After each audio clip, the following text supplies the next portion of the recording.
Chapter 1. Prince Caliph refused his destiny. I woke to chanting. That was the first red flag. The second red flag was that the chanting was about me. The third was that I was sitting on a throne. Not a metaphorical throne. Not a wow, capitalism really put me on a throne today throne. An actual throne. Gold. Bone. Slightly organic in a way that suggested someone, at some point, had made extremely questionable aesthetic choices. The room below me was full of people kneeling. Kneeling. My brain did what it always did in emergencies. Supplied a single, useless thought. Oh, this was bad. The chanting stopped all at once, like the room had inhaled together. Silence pressed down, heavy and expectant. Someone spoke. An older man, voice reverent and tightly wound. Your Highness, shall we proceed? Proceed with what? I blinked slowly, carefully, the way you did when you hoped reality might blink back and go, actually, never mind. My hands rested on the armrests. Pale. Slender. Not my hands. There was a ring on my finger that hummed faintly, like it was alive and aware of its responsibilities. My body felt wrong. Not injured wrong. Categorically wrong. Like I had logged into someone else's account and now the interface was hostile. There was heat in me. Low, controlled, simmering. Managed. Regulated. Oh no. No. No, no, no. I didn't need a mirror. I didn't need memories to download. Panic was excellent at pattern recognition. Omega. I was an Omega. Worse. I was an Omega ruler. Worse than that. I was this Omega ruler. Prince Caliph. The tyrant from the novel I had rage quit at 2 in the morning because it treated consent like a decorative suggestion. The Omega remembered for cruelty, possession, and an obsession with heirs that ended in tragedy. That guy. I had transmigrated into that guy. My chest tightened. Externally, I didn't react at all. Apparently Prince Caliph's body came with a built-in poker face, and I would be sending it a thank you note later. Internally, my soul attempted to exit through my ears. State the matter, I said. The voice that came out was calm, cold, beautifully bored. Oh God, I sounded hot. The older man bowed deeper. The punishment of Lord Heirs, Your Highness. A flicker of foreign memory surfaced. Lord Heirs, Alpha Noble, accused of overstepping protocol. Punishment scheduled. Public. Understanding hit like a dropped elevator. Public scent marking. The thing where the ruler asserted dominance, overwhelmed an alpha's instincts, and humiliated them in front of the court. A reminder of Omega supremacy. Also intimate. Also sexual. Also very much not consensual. Everyone here was treating it like a routine agenda item. My stomach dropped. I stood. The room tensed instantly. Alpha sense spiked. Omegas stiffened. Guards shifted. Prince Caliph moving meant pain was expected to follow. I walked down the steps slowly, robes whispering. My body knew how to do this. Authority radiated from it like a threat. Lord Heirs was dragged forward.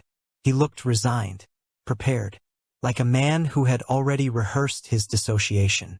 Something in me snapped. Quietly, neatly, like a rubber band pulled too far. I was 22. I had student loans. I had paid rent. I had once cried in a Target parking lot because oat milk went up $2. Why was my reproductive system a matter of state? I stopped in front of him. The instinct surged then. Ancient. Biological. The pull to assert, to mark, to take. It recoiled when I refused it. Lift your head, I said. He did. Eyes glassy. Braced. I turned to the guards. Release him. A murmur rippled through the court. The guards hesitated. Now, I repeated. Chains fell away. Lord Heirs swayed. Shock written all over him. I faced the court. My heart pounded hard enough that I was shocked they couldn't hear it. The punishment is cancelled. Silence. Then whispers. Fear-curdled, eager whispers. I raised a hand. They stopped. Effective immediately. Public scent marking as punishment is suspended pending review. I continued. Pending review. Bureaucracy's sexiest phrase. A courtier blurted. Your Highness, this tradition is under review.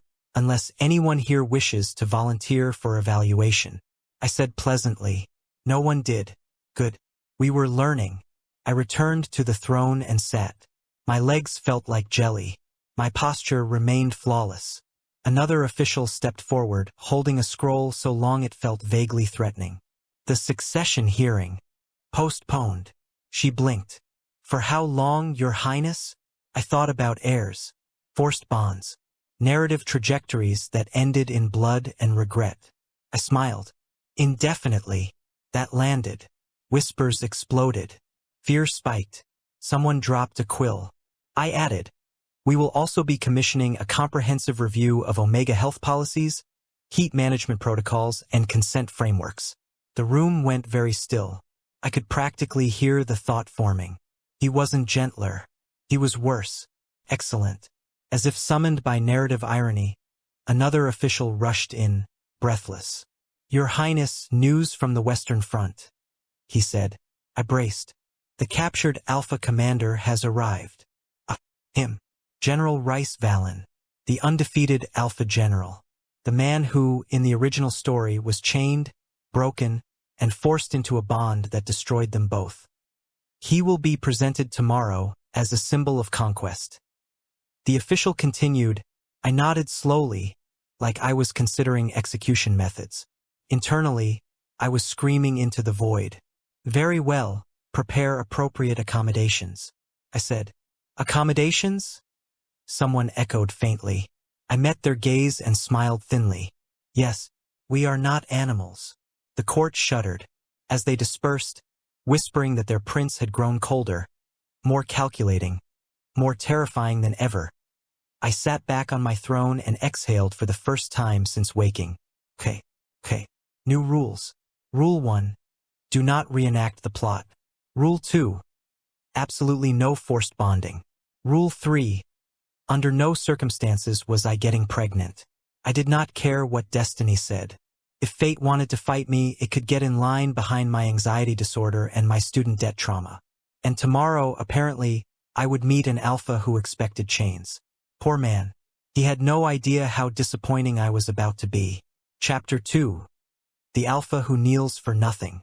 By the time they brought him in, the court had already decided what kind of man he was. That was the first problem. The second problem was that the court was very confident about it. I sat on the throne while they dragged General Rice Vallon across the marble floor like a decorative threat.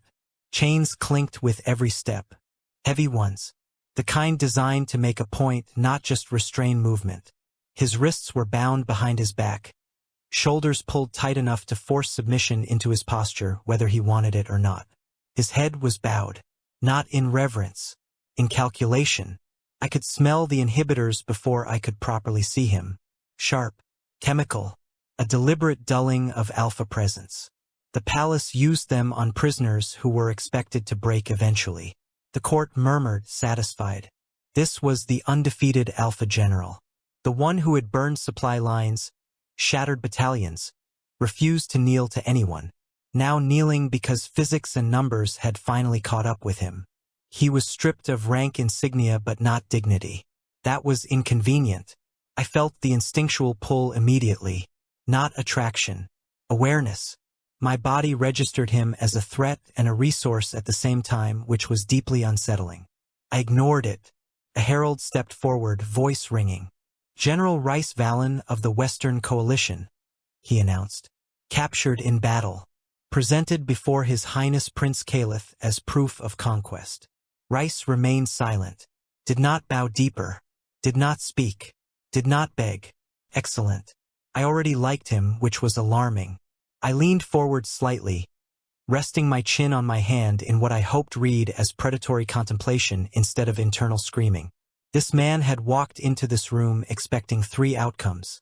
Chains, forced submission, eventual mating under coercion, reframed as political necessity. I knew because the original Caliph had delivered all 3 like party favors. I also knew because Rice's scent, even muted, was tight with readiness. Not fear, anticipation, the grim, resigned readiness of someone who had already decided where the line was and planned to die on it. I hated that for him. Raise your head, I said. My voice echoed. Calm. Even. He did not move. The court shifted. Uneasy. An alpha refusing to meet an omega ruler's gaze was a provocation. A challenge. An invitation to violence. I waited. After a moment, Rice lifted his head. His eyes met mine. That was unfortunate. Steel gray. Focused. Furious but banked. He looked at me like a man measuring the depth of a river before deciding whether to drown crossing it. I felt the court hold its breath. I straightened. Remove the restraints. The room reacted like I'd suggested arson. A noble choked. Someone whispered my name like a prayer or a curse. The guard captain hesitated. Your Highness. Now. The word landed flat and dangerous. Chains were unlocked. Metal fell away. Rice staggered, catching himself on sheer muscle memory. He did not thank anyone.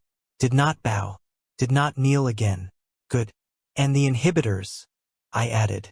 That one hit harder. The guard looked like he wanted to argue for his life. Very understandable.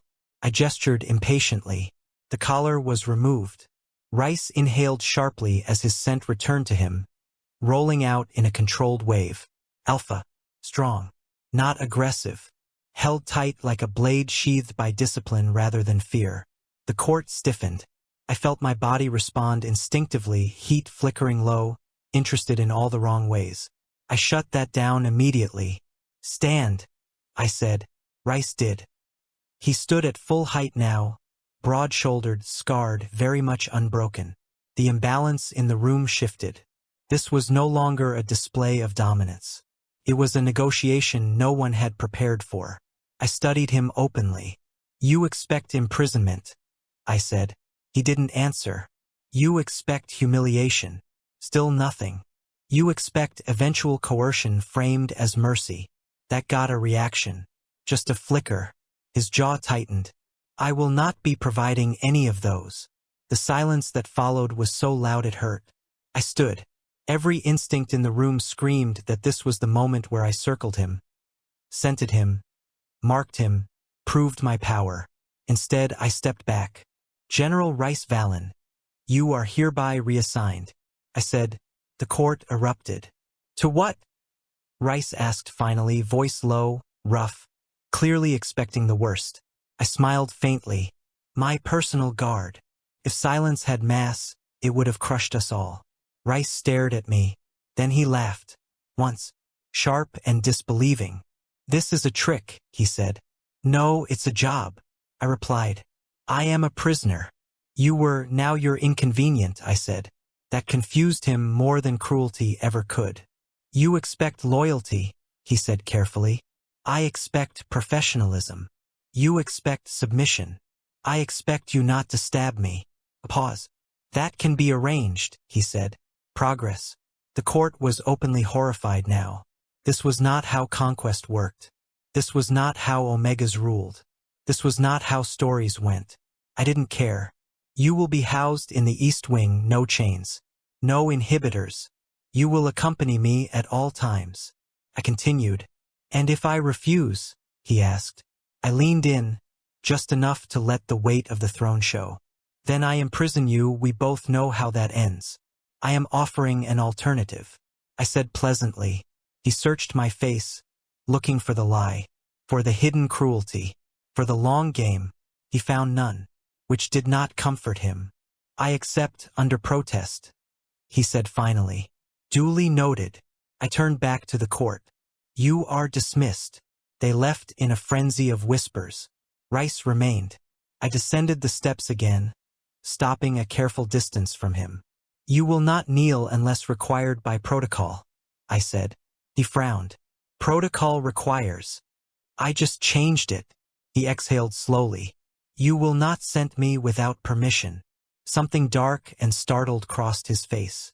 I wouldn't. I know. This is preventative, I said. He nodded once. And you will understand this. If you try to claim me, mark me, or coerce me in any way, I will have you executed. Not because you're an alpha, because you violated consent. I added quietly. He stiffened, then surprisingly bowed. Properly, respectfully, Understood, he said. That was the moment, I think, when something shifted. By the time I returned to the throne, Rice had taken his place one pace behind it. Standing, watchful, instincts coiled tight beneath discipline and disbelief. The alpha who kneels for nothing, guarding an omega who refused to be what the world expected. I felt fate watching us both. Annoyed. Good. Let it stay uncomfortable. Chapter 3. Scent is not a weapon here.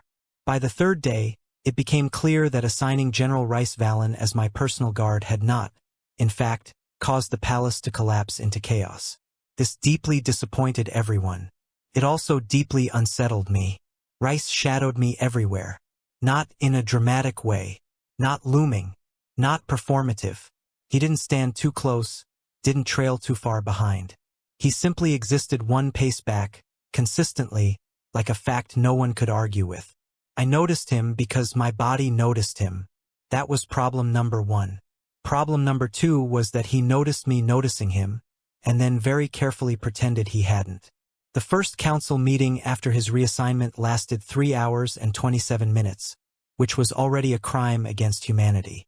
Halfway through, I became acutely aware of the dull ache beneath my ribs. Heat pressure. Low grade. Suppressed into something manageable but unpleasant, like holding in a sneeze that had existential consequences. I adjusted my posture, keeping my hands folded, expression serene. Rice noticed. He didn't react, didn't lean in, didn't scent. He simply shifted position slightly, blocking the line of sight from a particularly aggressive alpha noble who had been staring at my throat like it owed him money. I clocked that. The noble clocked it too and looked offended. Good. Your Highness, the noble said smoothly. Perhaps we should discuss contingency planning should your condition worsen. Condition? I smiled. My condition is fine. Rice's presence behind me tightened. Not aggressive. Alert. The noble leaned forward. An Omega ruler's heat is a matter of state anxiety, I'm aware. Finished. The table went quiet. Rice did not move, but I felt the subtle shift of his stance. Weight balanced. Ready. He wasn't reacting to the words. He was reacting to the intent behind them, which was new. Traditional alpha language was loud, heavy with implication, possessive even when politely phrased. Every time someone leaned into it, my body flinched before my brain could intervene. Rice noticed that too. He never commented, never corrected anyone on my behalf. He just made sure there was always space. Physical, visible space. By the end of the meeting, my head ached and my patience was threadbare. I stood. Session adjourned, I said. As the courtiers rose, one brushed too close. An alpha woman with too much confidence and not enough self-preservation. Her scent spiked, deliberate. Rice stepped between us without touching either of us. Just stood there. The alpha woman halted like she'd run into an invisible wall. I beg your pardon, she said stiffly. I don't, Rice replied, voice even. I almost laughed. Instead, I walked away. The walk back to my chambers was quiet. Servants parted like schools of fish. Rice followed. Always one pace back. I stopped abruptly. He stopped instantly. I turned. You don't have to do that, I said. Do what? Anticipate everyone else's bad decisions. He considered that. Yes, I do. That wasn't an order. No, it's instinct. He agreed. There it was. I waited for him to elaborate. He didn't. Does it bother you that I'm not using you the way the court expects? I asked carefully. A pause. Yes and no, he said honestly. I raised an eyebrow. It bothers me because it doesn't make sense, he continued. It doesn't fit any strategy one know. And the no. It doesn't bother me because you haven't hurt anyone. That was not the answer I'd expected. I nodded once and continued walking. That night, the palace physicians tried to ambush me. They appeared in my sitting room with clipboards, incense, and the kind of smiles that suggested reproductive concern disguised as professionalism. Your Highness, we've noticed fluctuations in your suppressant response. One began, I've noticed you standing on my furniture, I replied. Rice hovered near the door, silent. "This is standard," another said. "Given your proximity to an alpha." "No," I said. They blinked. "No, you are not having this conversation," I repeated. One of them glanced at Rice, clearly expecting him to assert something. He did not. He stared at the wall like it had personally offended him. The physicians retreated. Later, as I prepared for another council session, a servant approached with my ceremonial cloak. It was heavier than it looked, fastened with an intricate clasp that apparently hated me personally. I struggled with it for a moment before Rice spoke. "May I?" he asked. The word "may" did something weird to my spine. "Yes," I said, before I could overthink it. He stepped closer, carefully, slowly. His hands brushed the fabric, not me, as he adjusted the clasp. Then it happened. A mistake, an accident, a fraction of an inch miscalculated.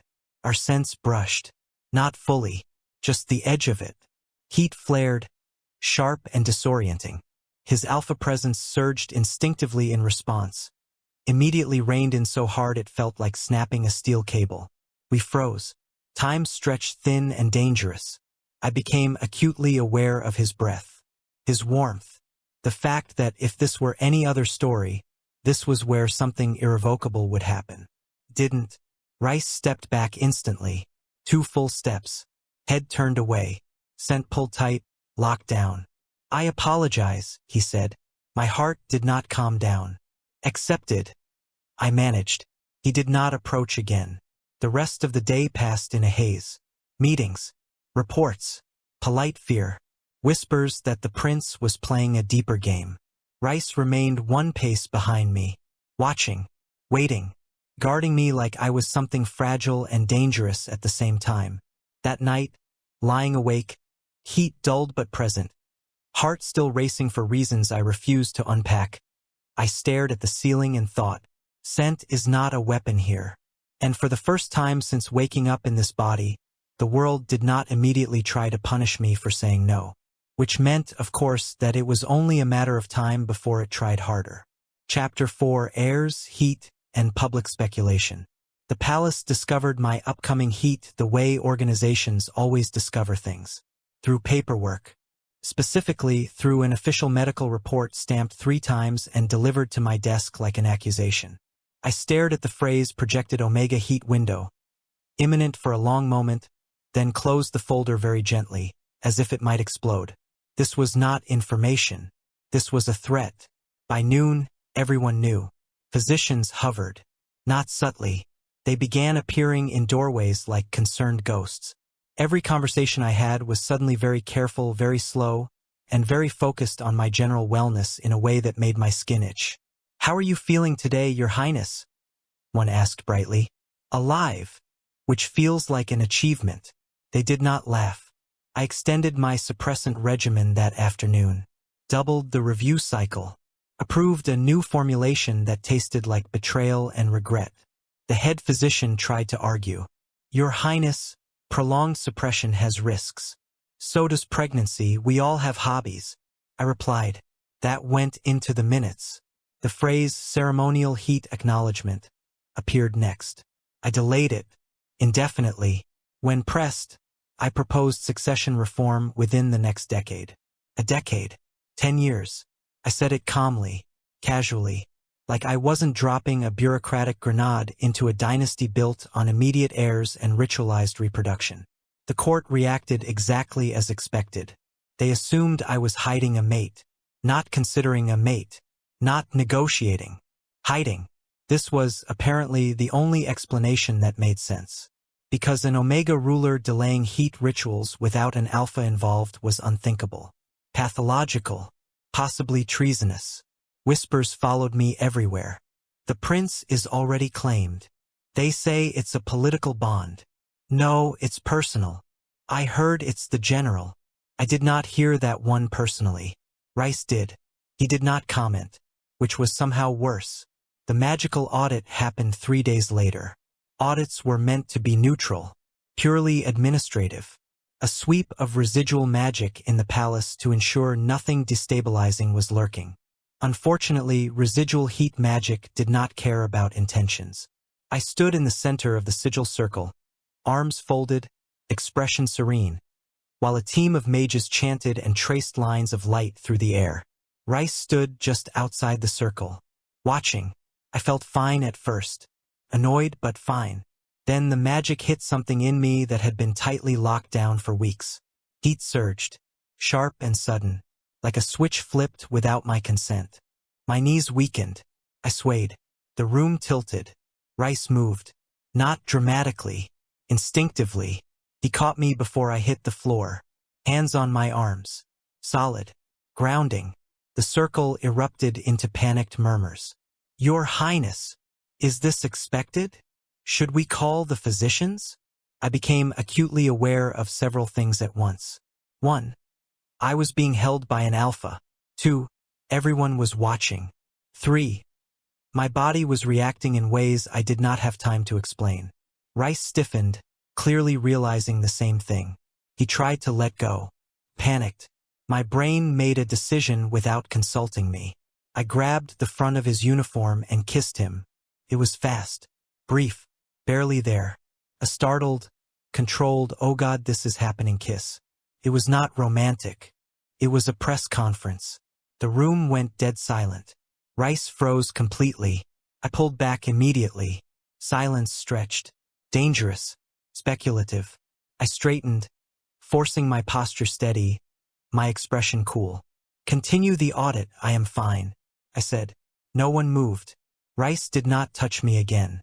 He stepped back, hands behind his back, eyes forward, scent locked down so tightly it was almost painful to feel. The mages resumed their work with the frantic energy of people who had just witnessed history and would absolutely be talking about it later. The rest of the day passed in a blur. Physicians hovered harder. Courtiers looked at me like they had solved a puzzle. The phrase "consort" appeared in 3 separate conversations I shut down aggressively. Rice remained professional, distant, careful. He did not look at me unless required. That night, alone in my chambers, I stared at the ceiling and replayed the moment over and over. The panic, the calculation, the way his first instinct had been to protect, and the second to retreat. I covered my face with my hands. That was not part of the plan. That was not supposed to happen. And tomorrow I would have to pretend it meant exactly what everyone thought it did, which was somehow worse. Chapter 5, Courtship is a Misunderstanding. After the kiss, everything got worse. Not louder, not more dramatic, quieter. Rice became careful in a way that felt surgical. He stopped moving unless necessary. He asked permission before approaching within arm's reach. If he needed to pass something to me, he set it down first. If he needed to speak privately, he waited until I acknowledged him. He suppressed his scent completely unless ordered otherwise, which it turned out was unnerving as hell. I had not realized how much I had subconsciously used his presence as a reference point until it was gone. The absence felt loud, like walking into a room where the hum of electricity had stopped and realizing you were the only thing making noise. The court, of course, interpreted this as progress. They watched Rice like he was a particularly dangerous animal I was allegedly taming with psychological warfare and sexual tension. "He's learning obedience," one noble whispered loudly enough for me to hear. "He only moves when the prince allows it," another said, voice awed. I nearly swallowed my tongue. Training him, that was the rumor. That I had taken the undefeated Alpha General and was breaking him down piece by piece. That this restraint was enforced. That his silence was punishment. Nothing could have been further from the truth. He was doing this because I had panicked and kissed him, and now he was trying very hard not to become a problem, which somehow made him considerate. I hated that. I hated that I noticed. I hated that I missed his proximity even while being relieved by it.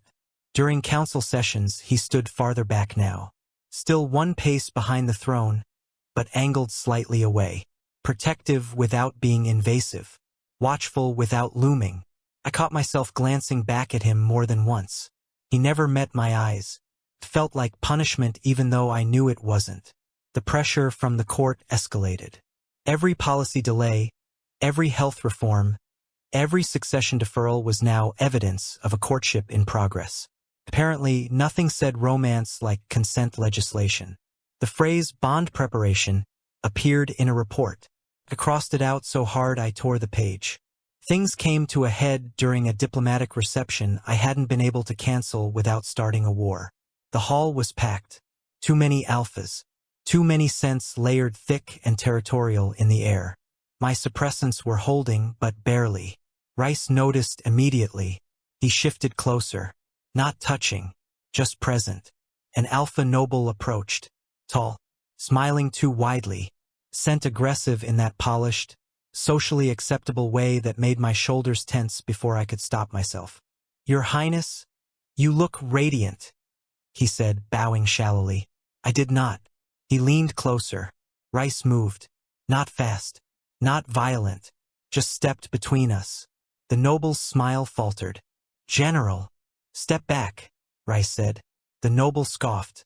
"I was addressing my sovereign. You were scenting him without permission. Step back." Rice replied evenly. The air went sharp. The noble hesitated. Then he laughed, trying to salvage dignity. "You're very protective for a guard." Rice did not rise to it. "That is my role." The noble looked at me, clearly expecting correction. I met his gaze. "Leave," I said. He did. The room buzzed with speculation. I left early, citing fatigue, and retreated to my private study before anyone could corner me with congratulations. Rice followed at a careful distance. Inside, the door closed softly behind us. Silence settled. I turned to him. "Thank you," I said. He inclined his head. "Of course. You didn't have to intervene so directly." "Yes, I did," he said. That startled me. He met my eyes for the first time that day. "Do you want me to stop?" he asked. The question landed heavier than it should have. "No, I want you to keep doing exactly what you're doing," I said after a moment. He nodded once. I hesitated. "Rice." "Yes, Your Highness." "Stop calling me that," I said. A pause. "Yes, Caliph," he said quietly. That did something deeply inconvenient to my chest. Emotion slipped. Not dramatically. Not like a wave. Like a crack. I stepped closer. He did not move. "May I?" he asked. I nodded. He approached slowly, like the ground might give way under him. Stopped just within reach. The space between us felt charged. Controlled. Deliberate. I leaned in first. The kiss was slow. Careful. Reverent, which was frankly rude of him. He did not deepen it. Did not pull me closer. Did not let instinct take over. His hands stayed at his sides. For a moment I forgot about the court. About destiny. About heat cycles and heirs and every rule I'd written to keep myself intact. Then panic returned. I pulled back. "This does not imply mating intent," I said immediately. He did not look offended. He did not look hopeful. He simply nodded. "I understand," he said. No protest. No argument. No insistence. He stepped back. The distance returned. Somehow it hurt more this time. As he resumed his place by the door, I realized the problem. The court thought I was training my alpha. In reality, he was teaching me what restraint actually looked like. And I had absolutely no idea what to do with that. Chapter 6. The heat that slipped through the cracks. The ritual was supposed to be neutral. That was the first lie. Political stabilization rituals always claimed neutrality the way knives claimed they were just shaped metal. Technically true. Contextually misleading. I stood at the center of the chamber with my palms open and my expression serene, wearing ceremonial white that made me look like I had signed up for something deeply inconvenient. The sigils carved into the floor pulsed softly, steady and controlled, meant to harmonize the palace wards and reassure every power-hungry faction that the throne was not about to implode. This was meant to calm things. This was meant to be safe. I had read the brief, twice, highlighted the margins, added notes like verify this does not interact with omega endocrine cycles. Everyone had assured me it was fine. Everyone was wrong. The magic sank into me slowly at first.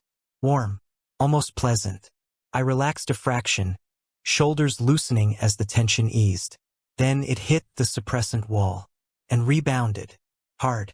Heat surged through me like someone had yanked a curtain open on a room I had barricaded shut. Instinct flooded in, sharp and disorienting, all at once instead of the careful, regulated trickle I'd forced it into for weeks. My breath hitched. Oh no. No, no, no.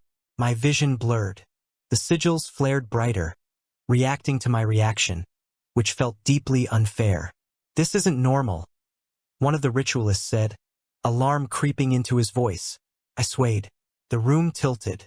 The magic pressed closer, amplifying everything my suppressants had been holding back. Panic arrived on schedule. Clear the chamber, I said, voice tight. Now. They hesitated. Now, I snapped. The room emptied in seconds. Guards ushered everyone out with professional terror. The doors slammed shut, leaving me alone in a chamber humming with unstable magic and my own very betrayed biology. I staggered forward, bracing myself against a pillar. Heat spiked higher. My skin felt too tight. My thoughts scattered.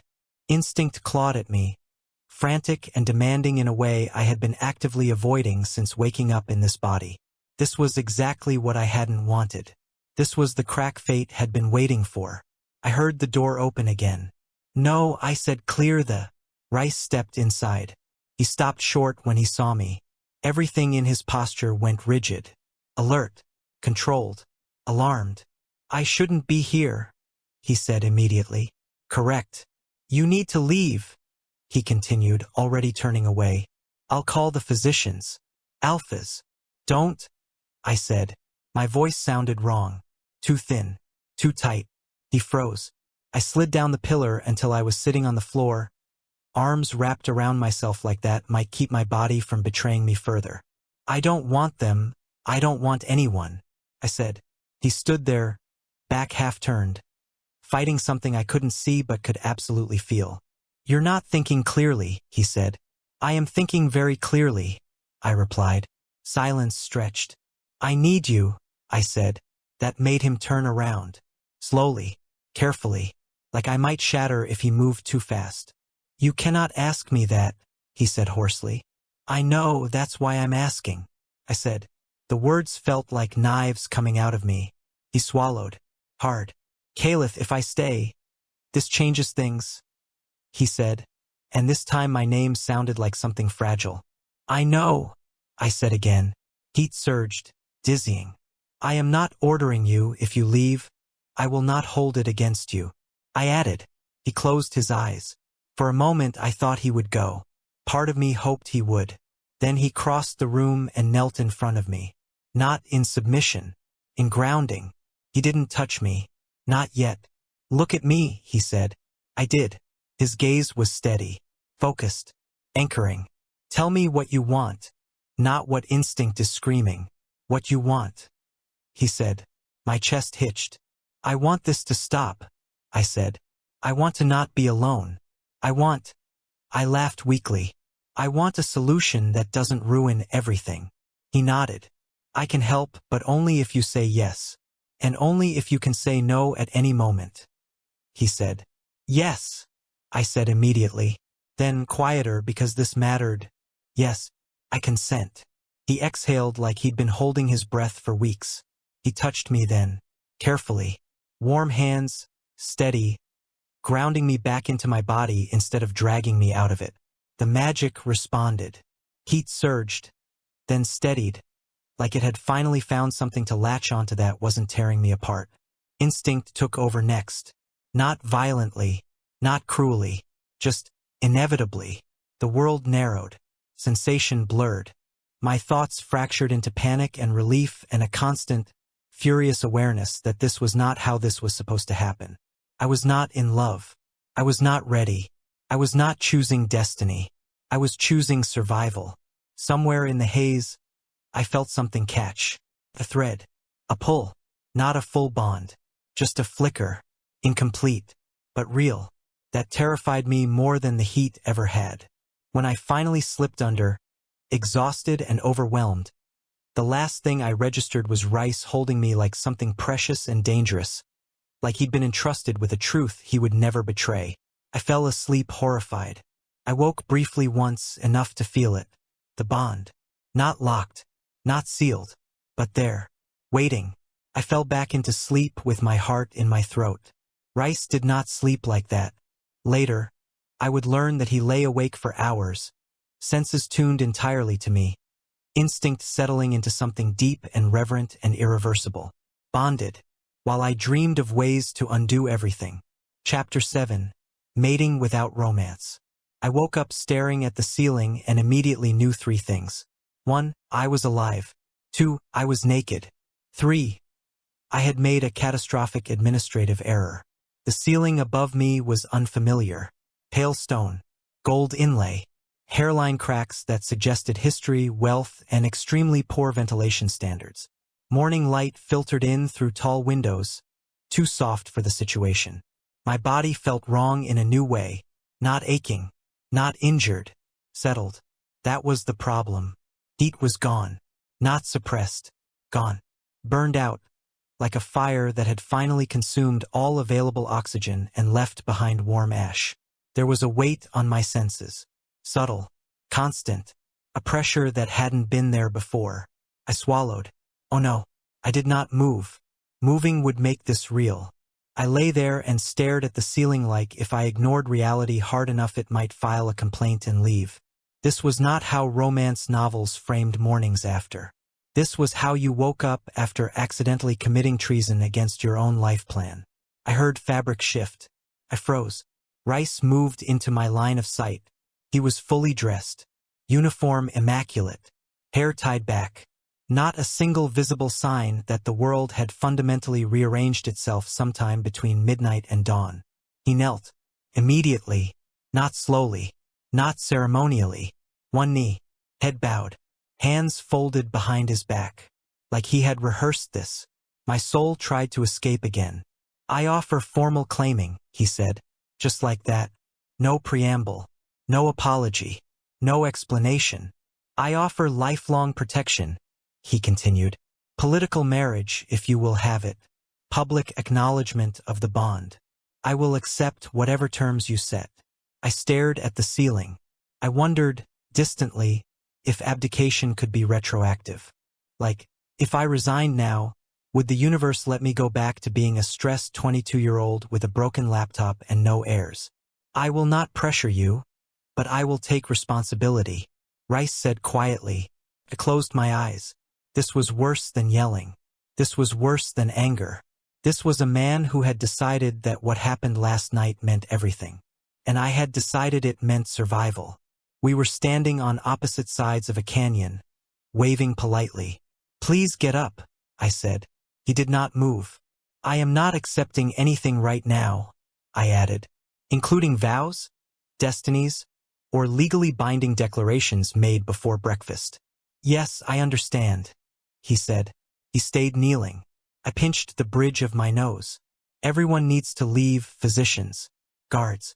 Whoever is hiding behind the door pretending not to listen. I said, silence. Then the soft shuffle of retreating footsteps. The door closed. It was just us. I sat up slowly. The sheet slipped. I did not care. Rice looked at the floor like it had personally offended him. Look at me, I said. He did. His eyes were different. Not possessive. Not triumphant. Bonded. Like the world had tilted and locked him into place, and he was grateful for it.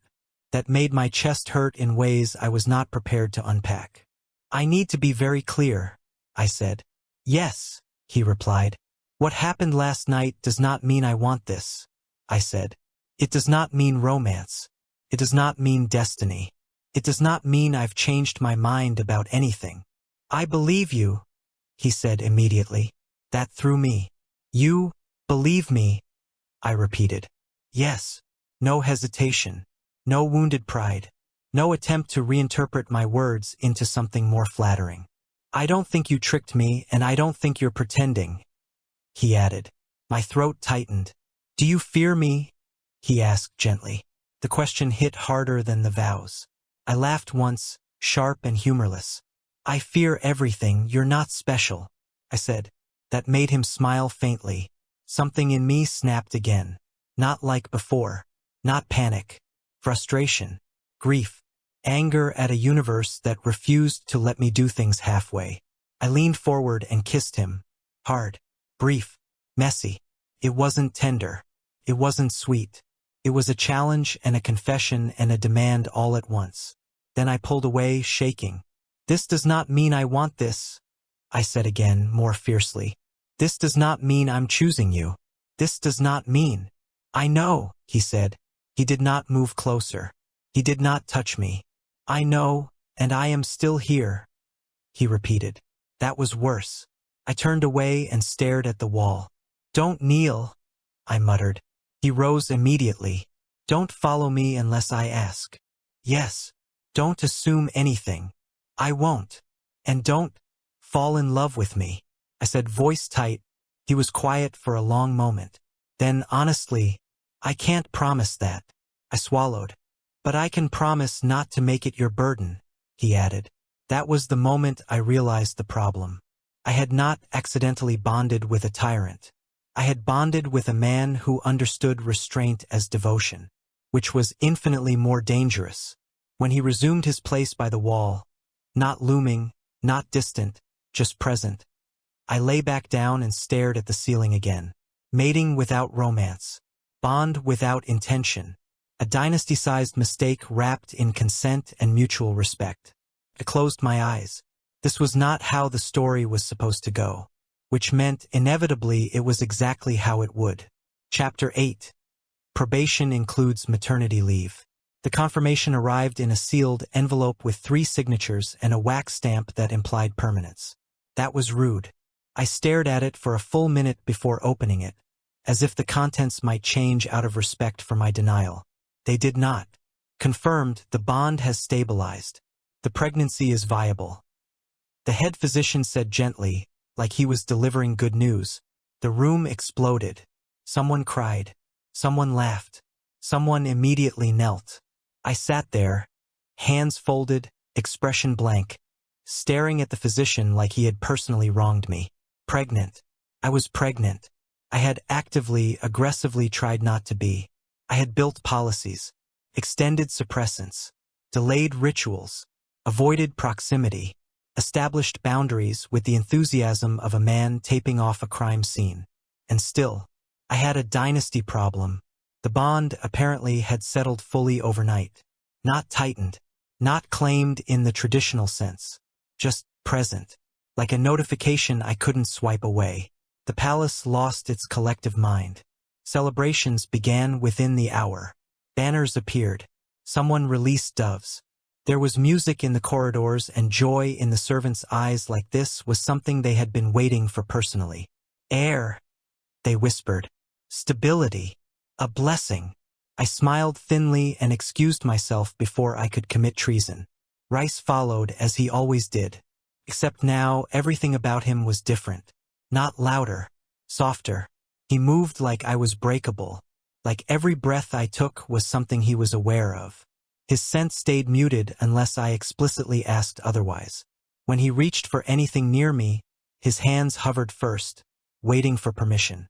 He never touched my stomach, which I noticed, and appreciated, and hated that I noticed. "You don't have to look at me like that," I muttered as we walked. "Like what?" he asked. "Like I might shatter if the air shifts." "I'm not. I'm looking at you like you're important," he said calmly. That was worse. The physicians descended like bureaucratic locusts. Schedules were drawn. Diets proposed. Restrictions imposed. I vetoed half of them out of spite. "I am not bedridden. I am pregnant," I said. "Yes, but—" "No." That went into the minutes too. At night, things got strange. Quiet. The palace slept. The noise faded. And I found myself awake, staring at the ceiling again. Heat long gone but exhaustion settling into my bones like it had always belonged there. One night I woke up starving. Not metaphorically. Starving. Like my body had made a grocery list and expected immediate compliance. I stared at the darkness, furious. "This is propaganda," I muttered. Rice stirred instantly. "Are you unwell?" he asked, already sitting up. I want something sweet, and something salty, and if I don't get it, I might declare war on the kitchen.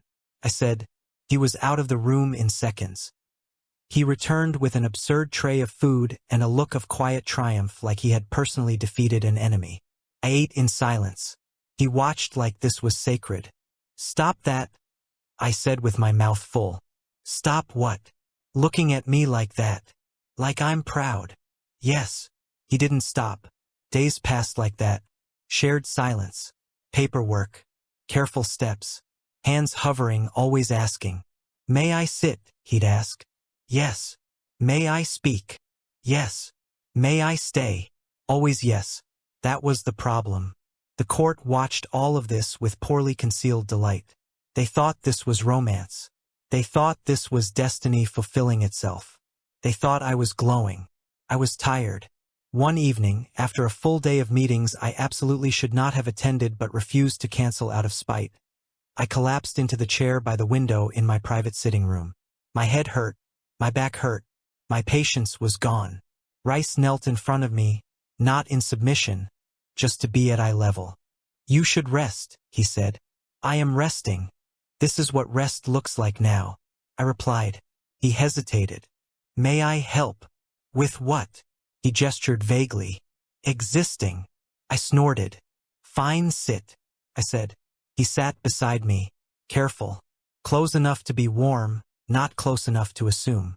The silence stretched. Without thinking, I leaned sideways. My head rested against his chest. He froze.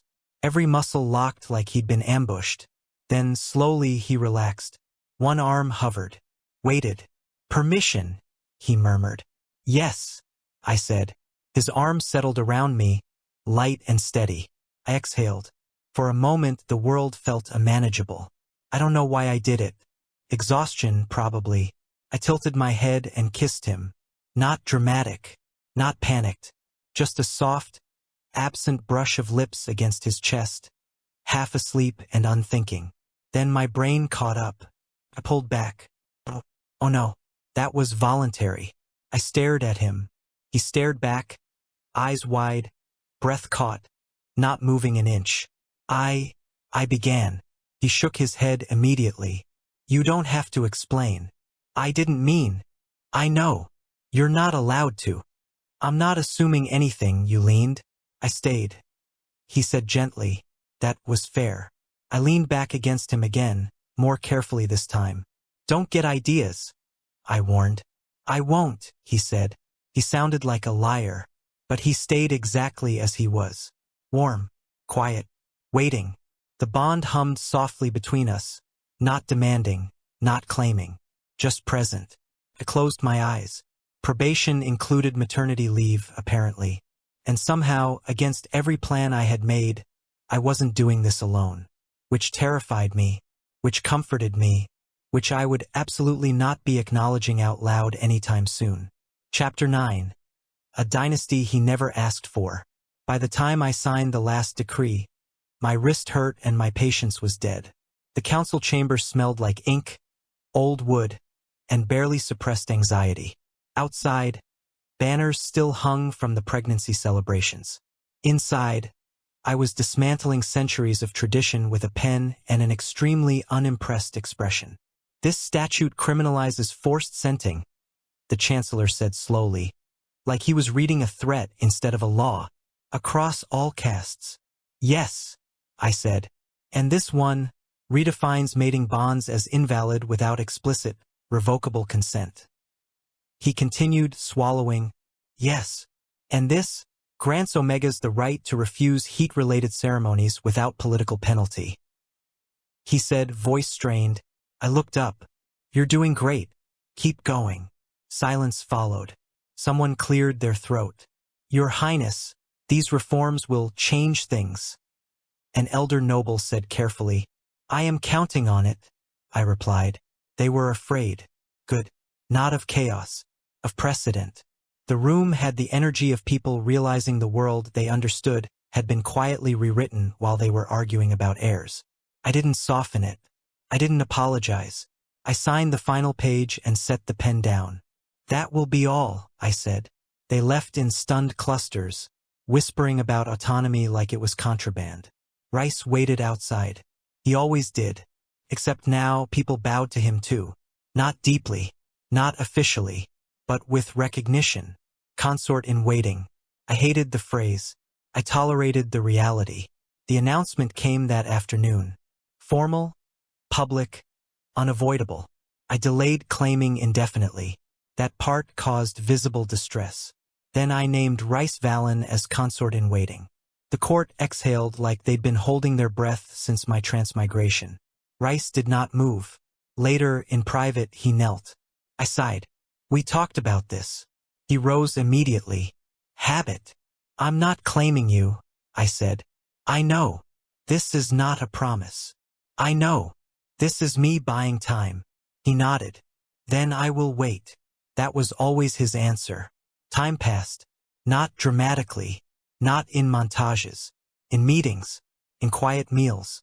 In careful walks through palace gardens where everyone pretended not to watch us exist near each other. My body changed. I complained. Rice listened. He never touched unless invited. Never scented unless asked. Never framed my presence as a gift he deserved. He treated my boundaries like they were law, which inconveniently made them feel safe. One evening, near the end of my second trimester, I stood by the window of my private study and watched the city lights flicker on below. The kingdom was quieter these days. Not peaceful, just less afraid. Rice stood nearby, hands clasped behind his back, posture relaxed in a way that meant he was paying attention to everything. I don't hate this, I said suddenly. The words surprised me. They surprised him too. He didn't speak, didn't turn, just waited. I don't love it. This was not on my 5-year plan. I clarified. I know, he said, but I don't hate it, I repeated.